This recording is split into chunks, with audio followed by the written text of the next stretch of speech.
20 years ago, we all found in different ways, in different places, but all at the same moment, that our lives would be changed forever.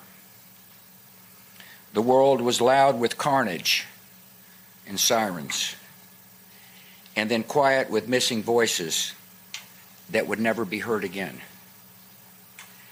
These lives remain precious to our country and infinitely precious to many of you.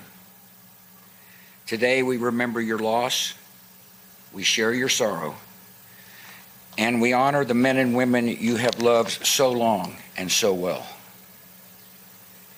For those too young to recall that clear September day, it is hard to describe the mix of feelings we experienced.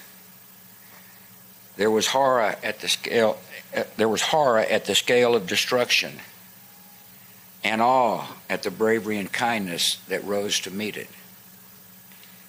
There was shock at the audacity of evil, and gratitude for the heroism and decency that opposed it. In the sacrifice of the first responders, in the mutual aid of strangers, in the solidarity of grief and grace, the actions of an enemy revealed the spirit of a people, and we were proud of our wounded nation. In these memories, the passengers and crew of Flight 93 must always have an honored place. Here, the intended targets became the instruments of rescue, and many who are now alive owe a vast, unconscious debt to the defiance displayed in the skies above this field. It would be a mistake to idealize the experience of those terrible events. All that many people could initially see was the brute randomness of death. All that many could feel was unearned suffering.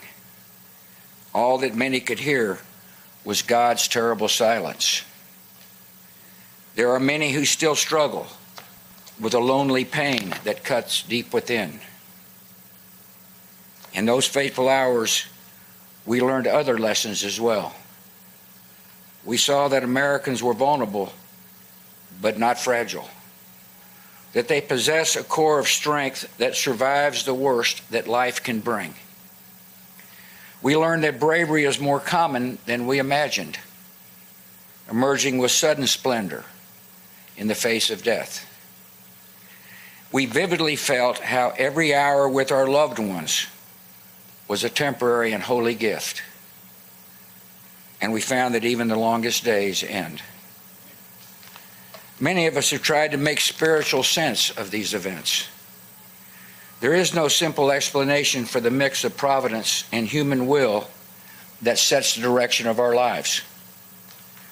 But comfort can come from a different sort of knowledge. After wandering long and lost in the dark, many have found they were actually walking step by step toward grace. As a nation, our adjustments have been profound. Many Americans struggle to understand why an enemy would hate us with such zeal. The security measures incorporated into our lives are both sources of comfort and reminders of our vulnerability. And we have seen growing evidence that the dangers to our country can come not only across borders, but from violence that gathers within. There is little cultural overlap between violent extremists abroad and violent extremists at home. But in their disdain for pluralism, in their disregard for human life, in their determination to defile national symbols, they are children of the same foul spirit, and it is our continuing duty to confront them. After 9/11, millions of brave Americans stepped forward and volunteered to serve in the armed forces. The military measures taken over the last 20 years to pursue dangers at their source have led to debate. But one thing is certain. We owe an assurance to all who have fought our nation's most recent battles. Let me speak directly to veterans and people in uniform. The cause you pursued at the call of duty is the noblest America has to offer. You have shielded your fellow citizens from danger. You have defended the beliefs of your country and advanced the rights of the downtrodden. You have been the face of hope and mercy in dark places. You have been a force for good in the world. Nothing that has followed, nothing, can tarnish your honor or diminish your accomplishments. To you and to the honored dead, our country is forever grateful.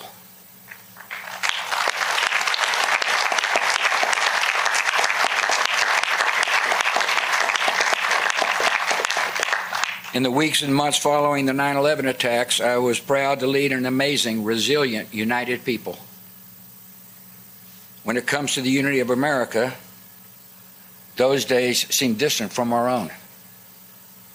Malign force seems at work in our common life that turns every disagreement into an argument and every argument into a clash of cultures.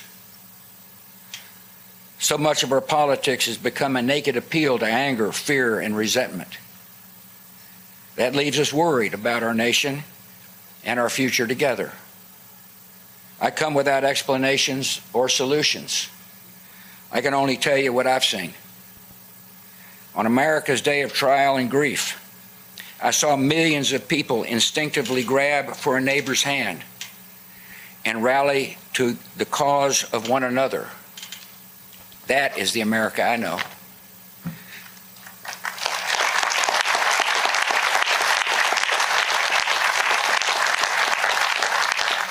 At a time when religious bigotry might have flowed freely, I saw Americans reject prejudice and embrace people of Muslim faith. That is the nation I know.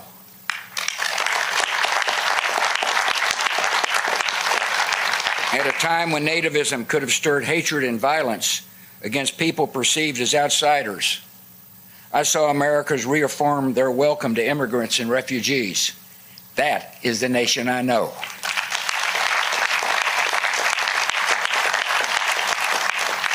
At a time when some viewed the rising generation as individualistic and decadent, I saw young people embrace an ethic of service and rise to selfless action.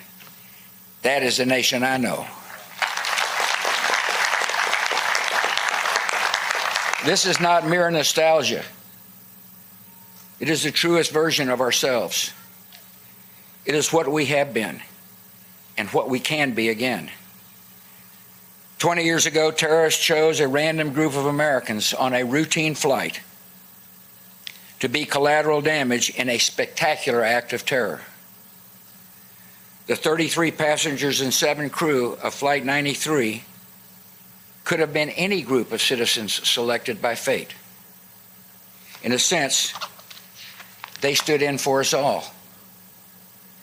The terrorists soon discovered that a random group of Americans is an exceptional group of people facing an impossible circumstance. They comforted their loved ones by phone, braced each other for action, and defeated the designs of evil. These Americans were brave, strong, and united in ways that shocked the terrorists, but should not surprise any of us.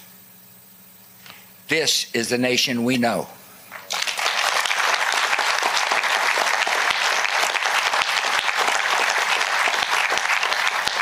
And whenever we need hope and inspiration, we can look to the skies and remember.